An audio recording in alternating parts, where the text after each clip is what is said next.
Glória a Deus. Enquanto você abre a sua Bíblia, eu quero louvar a Deus por essa oportunidade, agradecer ao nosso Deus por mais uma oportunidade que Ele me concede de estar aqui, e louvar a Deus pela vida do nosso pastor presidente Abraham Robson Ferreira, bem como a sua esposa, a nossa pastora Norma Mendes. Louvar a Deus pela vida do nosso pastor local Sanzio Elmo Soares. Louvar a Deus pela vida da pastora Marta. Louvar a Deus por cada cooperador, cada diácono, cada evangelista dessa casa, cada presbítero. Meus irmãos, eu tenho aprendido muito aqui em Vila Franca de Xira, viu, irmãos?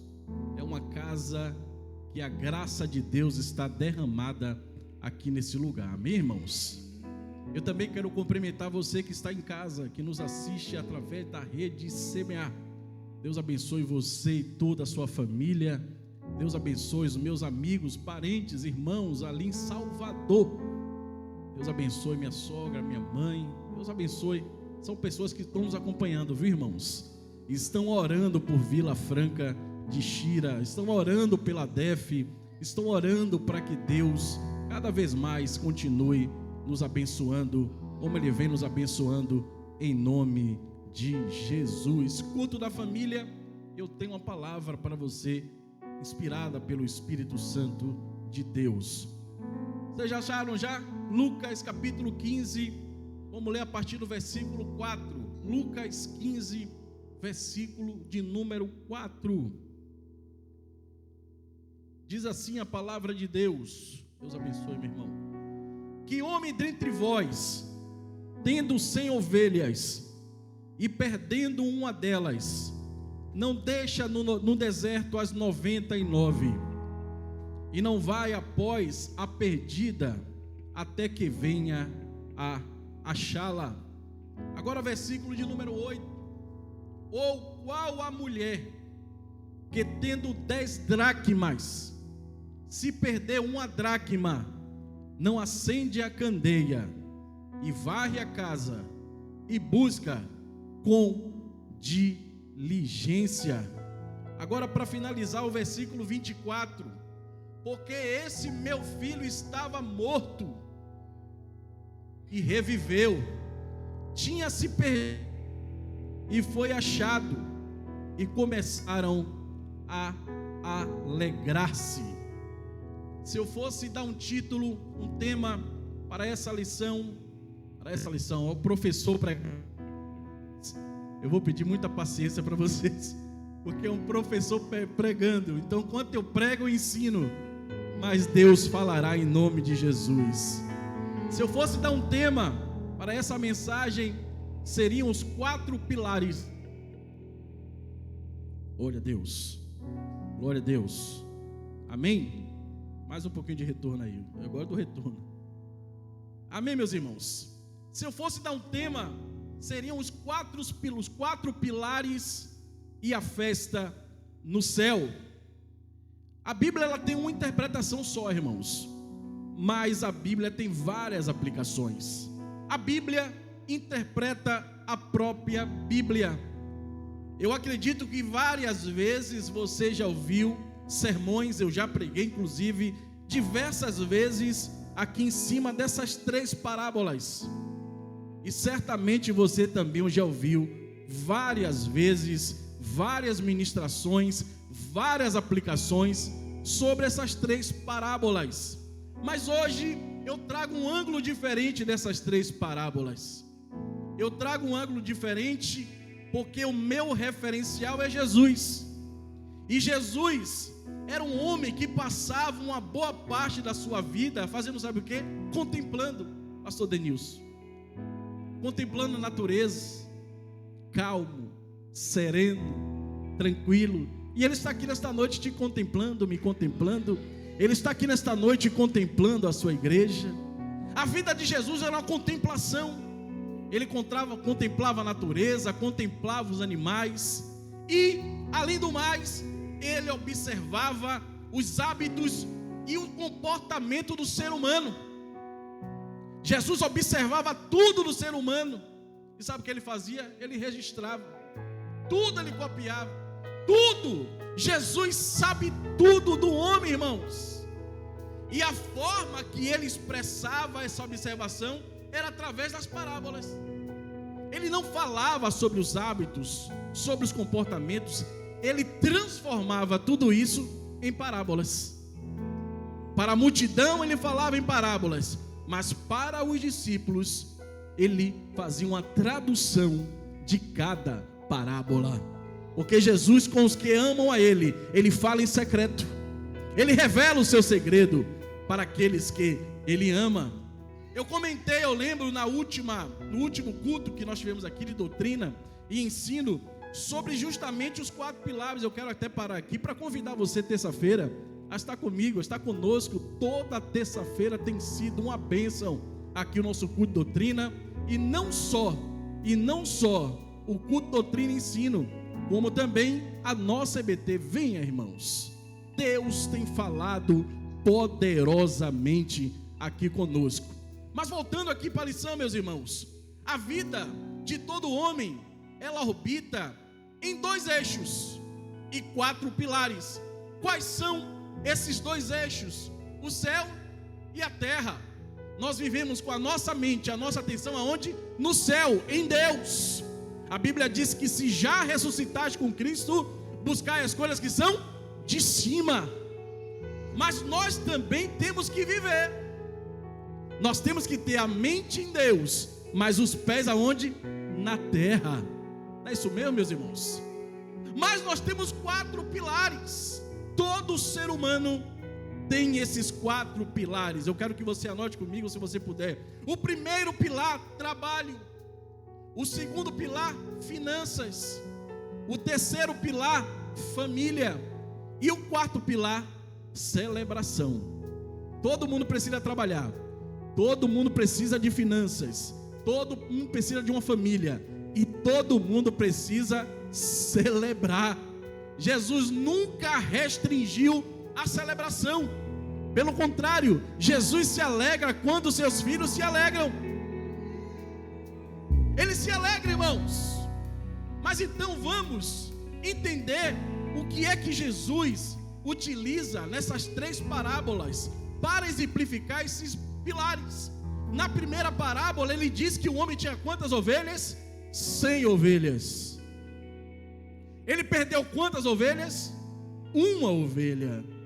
Na segunda parábola, a mulher tinha quantas dracmas? 10 dracmas. Ela perdeu quantas dracmas? 1 dracma. Na terceira parábola, o homem tinha quantos filhos? 2 filhos. E perdeu 1 filho.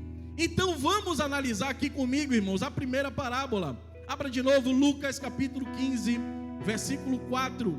Jesus diz o seguinte: que homem dentre vós, tendo 100 ovelhas e perdendo uma delas, não deixa no deserto as 99 e não vai após a perdida até que venha achá-la. Meus irmãos, o que me salta a atenção e aos olhos nessa parábola é o verbo deixar. Observe comigo, Jesus observa e relata aos ouvintes que todo santo dia o homem deixa o que ele tem de mais precioso e vai para onde? Para o deserto trabalhar.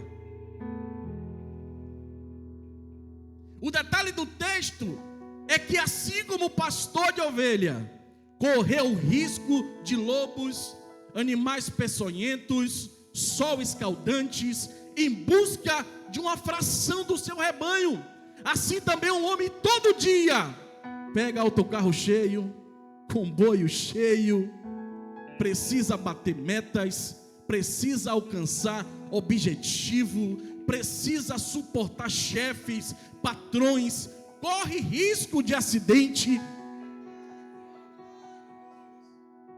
E tem mais um detalhe: esse homem é controlado pelo relógio. Ele tem hora para chegar, ele tem hora para almoçar, ele tem hora para sair, ele não pode se atrasar. E Jesus estava observando, irmãos, tudo isso, todo esse trabalho e esforço por apenas uma fração. Eram 100 ovelhas e ele perdeu apenas uma.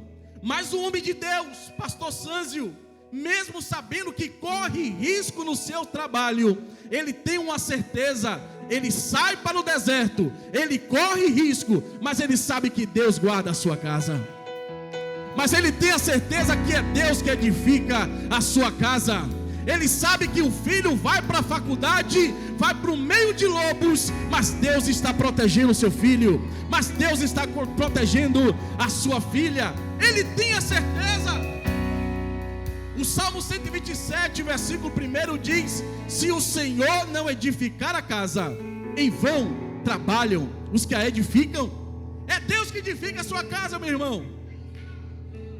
Você vai para o trabalho em busca de uma fração do seu tesouro, mas é Deus que edifica a sua casa. Provérbios 19, versículo 14: a casa e os bens são herança dos pais, porém do Senhor vem a esposa, vem o esposo prudente.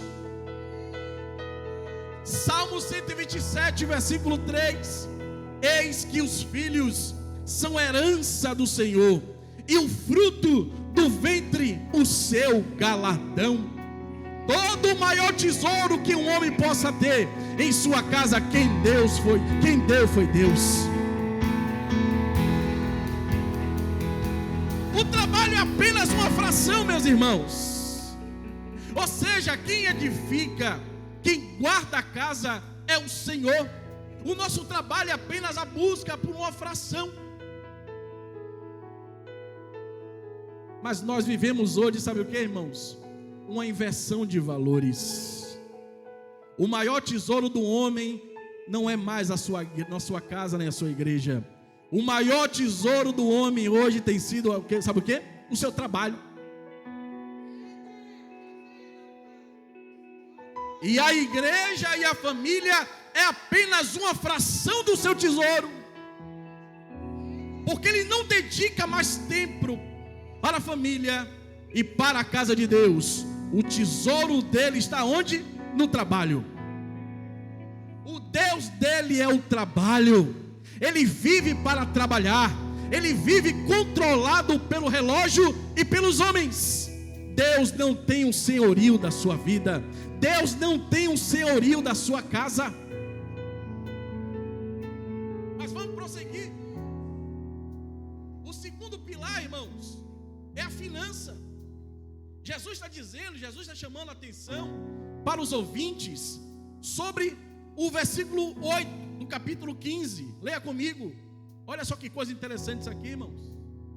Ou qual a mulher que tendo 10 dracmas, se perder uma dracma, não acende a candeia e varre a casa e busca com diligência até achar? E aí, irmãos, tem algo interessante aqui. O que salta aos olhos agora nessa parábola é o seguinte: na primeira parábola Jesus utiliza um homem, agora ele utiliza quem? Uma mulher. E aí eu entendo perfeitamente porque Jesus utiliza uma mulher. Alguém também tem essa percepção aí? Vou beber uma água enquanto você pensa aí.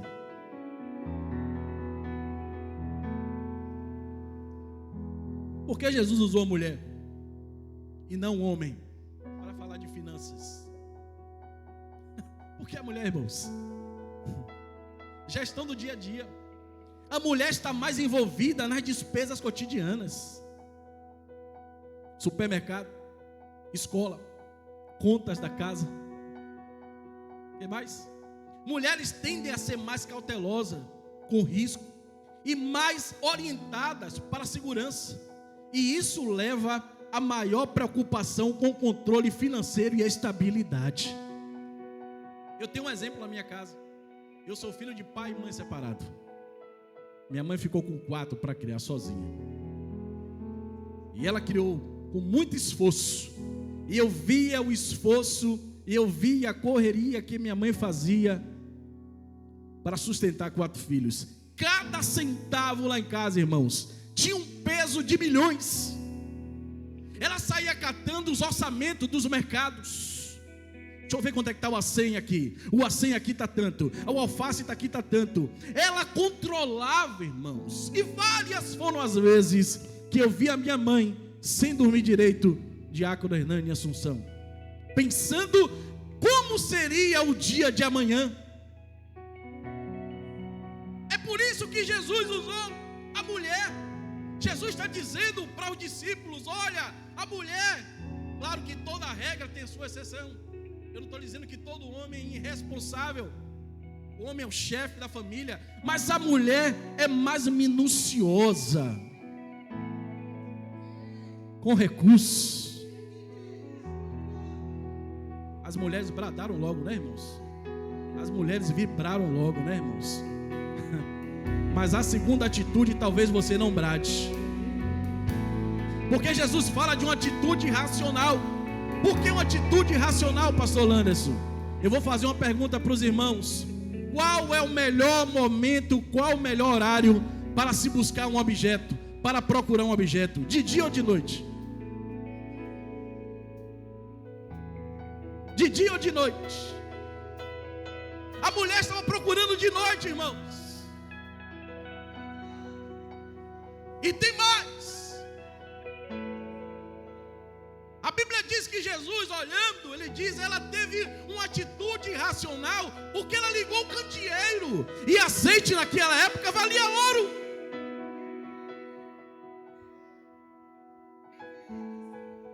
Ela tem um custo de ligar a candeia, pegar a vassoura e de madrugada procurando moeda. Jesus está chamando a atenção para uma atitude irracional. Jesus está dizendo: tem momentos que o homem vai tomar atitudes irracionais em relação a finanças. Eu fico tentando imaginar, isso aqui é uma conjectura, viu, irmãos? José deitado, as crianças já dormindo, 2 da manhã, Maria varrendo a casa. Está fazendo o que, minha filha? Estou procurando uma moeda. Estou procurando aqui uma moeda. Mas por que esse candeeiro está ligado? Porque eu preciso achar essa moeda. Imagine só, irmãos. Olha o que é que Paulo diz em Timóteo, 1 Timóteo 6,10. Pois o amor ao dinheiro é a raiz de todos os males.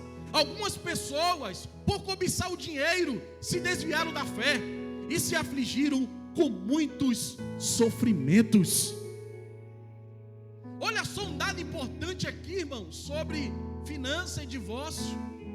Dificuldades financeiras são frequentemente apontadas como a segunda maior causa de divórcio no mundo, ficando atrás apenas da infidelidade. Tem pessoas perdendo a noite, tem pessoas prejudicando o seu cônjuge, tem pessoas sem um bom relacionamento com o seu cônjuge. Sabe por quê? Por causa das finanças. Pessoas que estão perdendo o sono por causa do dinheiro. Pessoas, marido e mulher, que não tem mais uma vida conjugal saudável.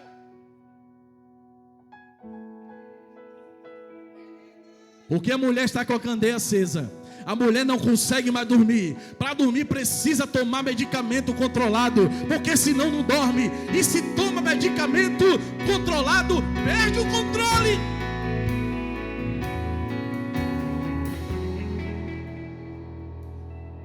Estudos recentes, como um levantamento do Reino Unido, mostram que a crise no custo de vida aumentou o estresse conjugal, afetando quase metade dos casais, irmãos, quase metade dos casais afetados. Ou seja, metade da Inglaterra, se você for fazer uma pesquisa, você está divorciando por quê? Por causa de dinheiro. E existe algo interessante, muitas das vezes não é a ausência do dinheiro, é o dinheiro que afasta os cônjuges. Porque a pobreza afasta e a riqueza também afasta. Porque tanto a pobreza quanto a riqueza sem a presença de Deus é uma maldição.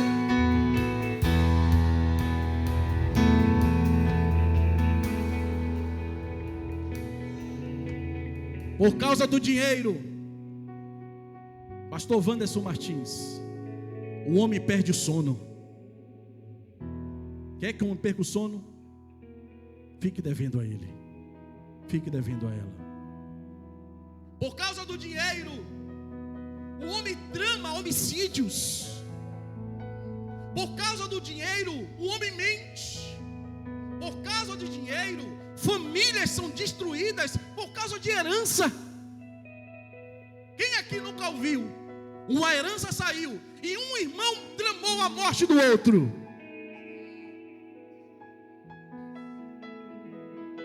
Jesus está chamando a atenção aqui, no versículo 8, para o sono. Ele não está exaltando a atitude da mulher em acender a candeia, em varrer, em buscar e diligentemente. Ele está dizendo, ela deixou de dormir para procurar dinheiro.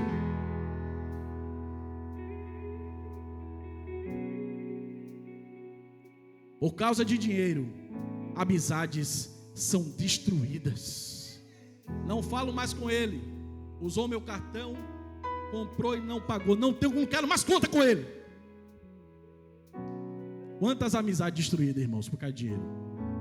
Quantas amizades de anos, desfeita por causa de dinheiro. Porque Jesus diz, você não deve adorar dois senhores, ou você amará um e odiará o outro.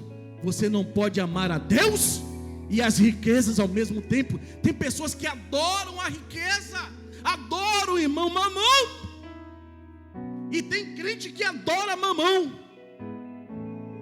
Adora Mamão.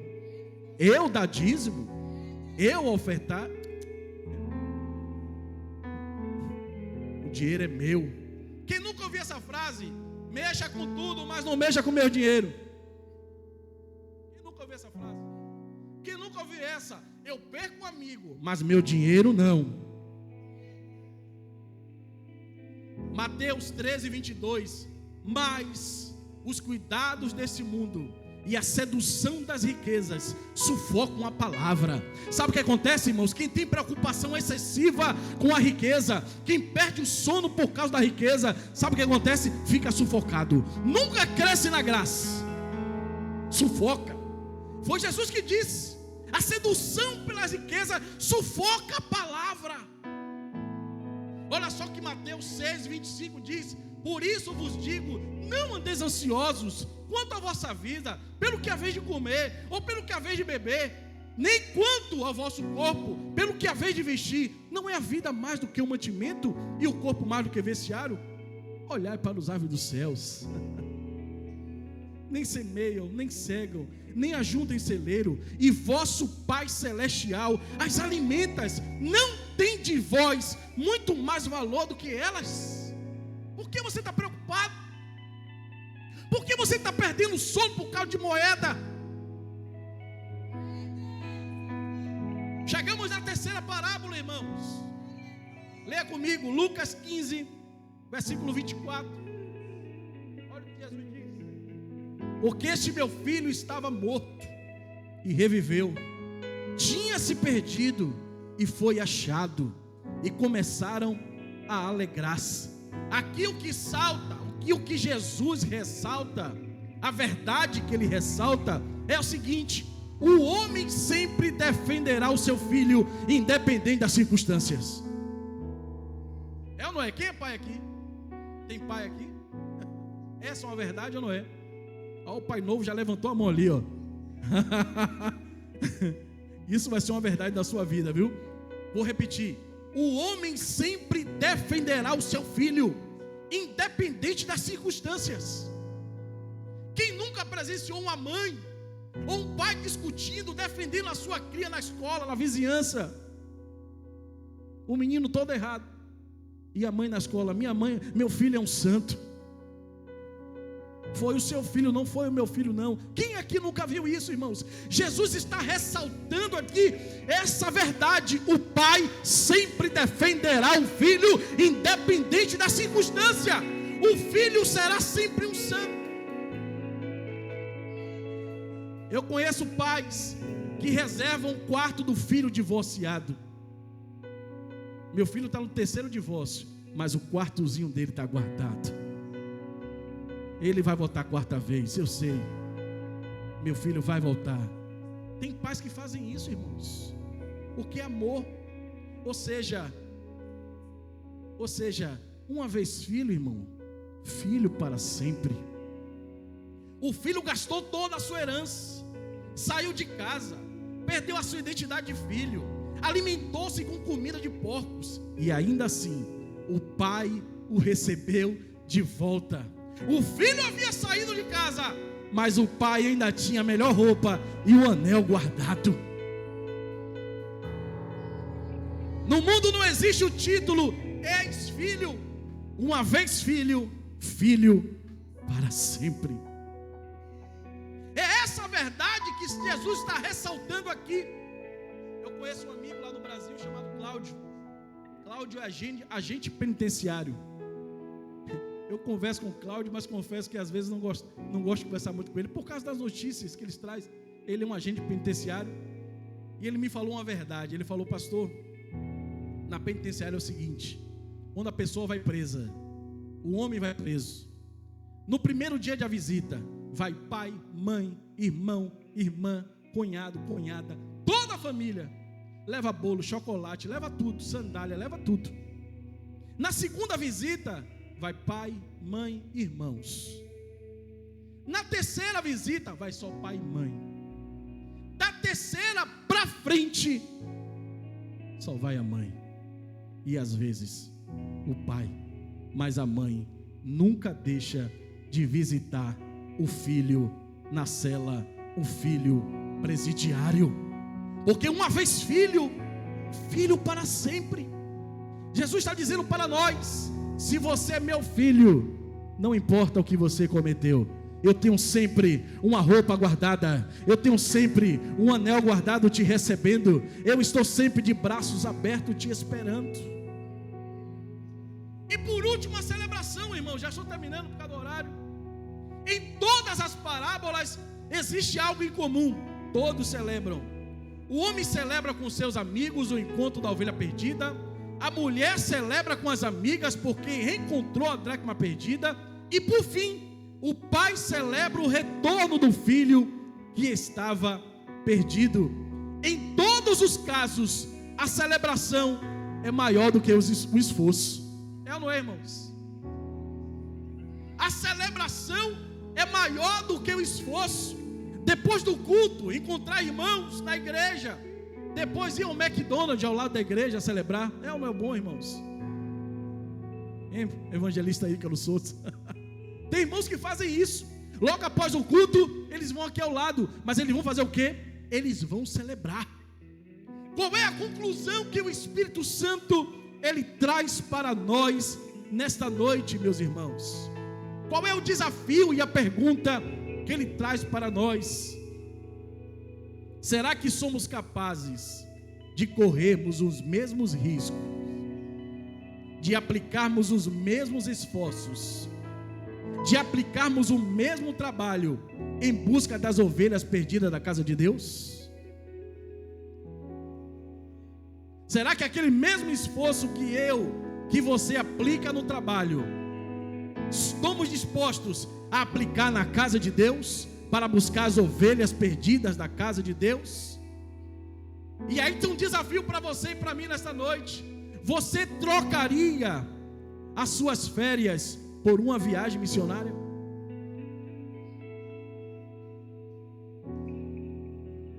Você estaria disposto a ser dominado pelo relógio de Deus? Hora de orar, hora de congregar, hora de jejuar, hora de ler a palavra, hora de estar na casa de Deus. Ou será que o seu relógio comanda também a sua vida espiritual? Você estaria disposto, assim como você cumpre o horário do seu patrão, cumprir o horário do patrão de Deus, que é Deus? Você estaria disposto a ser dominado pelo relógio de Deus? Será que estamos perdendo o sono, assim como perdemos com as finanças, lembrando dos viciados e das almas perdidas? Você perde o sono orando por almas? Ou será que perdemos o sono apenas por finanças? E aí o segundo desafio é: você está disposto a investir financeiramente na obra missionária da sua igreja? Investir financeiramente, dizer: Jesus, eu quero que abra mais ADEFES, eu quero que seja enviado mais missionários, eu estou disposto a contribuir, a dizer: Jesus, aqui parte do meu salário, tirando aquilo que é do Senhor, a investir em missões? Ou será que você perde o sono pensando em finanças para gastar apenas nos seus deleites? O terceiro desafio: será que somos capazes de perdoar aqueles que nos ofendeu e nos roubou e ainda celebrarmos com eles? E aí o desafio é: você consegue hoje estabelecer um contato com alguém que te feriu? Você consegue? Aquela ovelha que, aquele filho que para você é um filho, mas que te causou muitos danos, e você até bloqueou essa pessoa dos seus contatos, você consegue hoje restabelecer um contato com essa pessoa? Receber de volta essa pessoa e dizer: vamos celebrar juntos? Você consegue? São 3 desafios, irmãos, essa noite, que o Espírito Santo está nos propondo. E eu finalizo dizendo o seguinte: em todas as parábolas, Jesus ironizava dizendo: assim como vocês aplicam esforço no trabalho, eu digo a vocês que a fé está no céu quando um pecador se arrepende. Se você aplicasse o seu esforço, se você aplicasse a sua inteligência, se você desse tempo para mim, eu digo para você, haveria festa no céu, porque pecadores se arrependeriam. Se você perdesse o sono em busca de almas, de vidas, Jesus diz: haveria festa no céu. Agora, com um detalhe: nessa festa você não teria que bancar, seria uma festa promovida pelo próprio Deus. Deus está com saudade de festa nos céus, irmãos. Nós estamos preocupados somente com os nossos pés na terra. Nós estamos preocupados somente com as nossas coisas.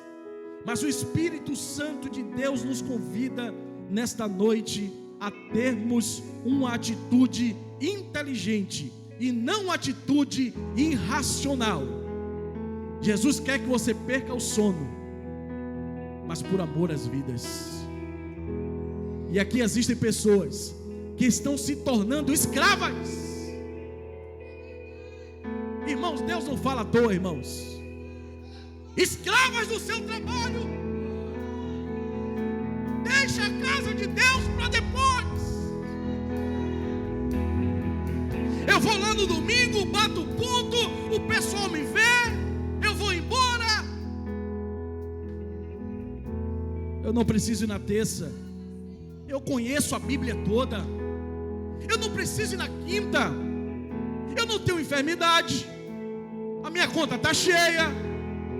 Eu não preciso ir no sábado, eu conheço tudo de doutrina. Eu não preciso orar durante a semana. Para que tanta oração? A atenção que Jesus está chamando nessas parábolas é para isso. Ele está olhando o homem se movimentando, o homem trabalhando, o homem perdendo a noite, o homem suportando o filho, mas não está tendo festa no céu. Não está tendo festa no céu. Não está tendo festa no céu, porque essa mesma atitude não está sendo aplicada na casa de Deus. Eu tomei uma atitude na minha vida. Todos e todos eram contra mim. Você vai quebrar a cara, rapaz? Sair de um país para outro, a pregar a palavra, que loucura é essa? Mas Deus me disse: eu estou voltando, e eu tenho um chamado na sua vida. Obedeça, obedeça, obedeça. E vim para aqui, irmãos.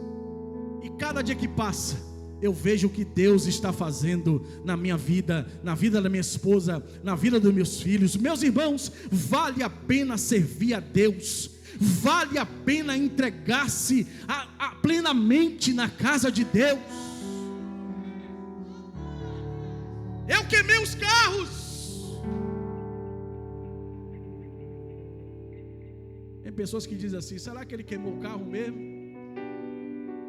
E o Espírito de Deus diz para você: eu queimei o carro. Agora sabe o que acontece, irmãos? Muitas das vezes Eliseu queima os carros e os bois, mas muitas das vezes ele não tem a capa. Aqui existe muitos Eliseus que até tem vontade de queimar o carro, de queimar o boi, mas ele precisa da autoridade, ele precisa da capa. Porque não adianta ter carro e boi queimado sem capa de autoridade. Ninguém vai reconhecer a sua autoridade se não tiver um Elias para dizer: essa capa eu te dou. Vá e deixe Deus te usar. Você vai ficar com os carros queimados e com os bois queimados, mas nessa noite o Espírito Santo de Deus está dizendo para você: tem capa, tem autoridade, tem revestimento de poder. Busque a minha presença, porque eu quero te usar na minha obra. Eu agradeço a Deus por essa oportunidade. Convido você mais uma vez para esta terça-feira estar aqui conosco. Eu quero convidar aqui no direito nosso pastor Sanzio Émulo Soares estará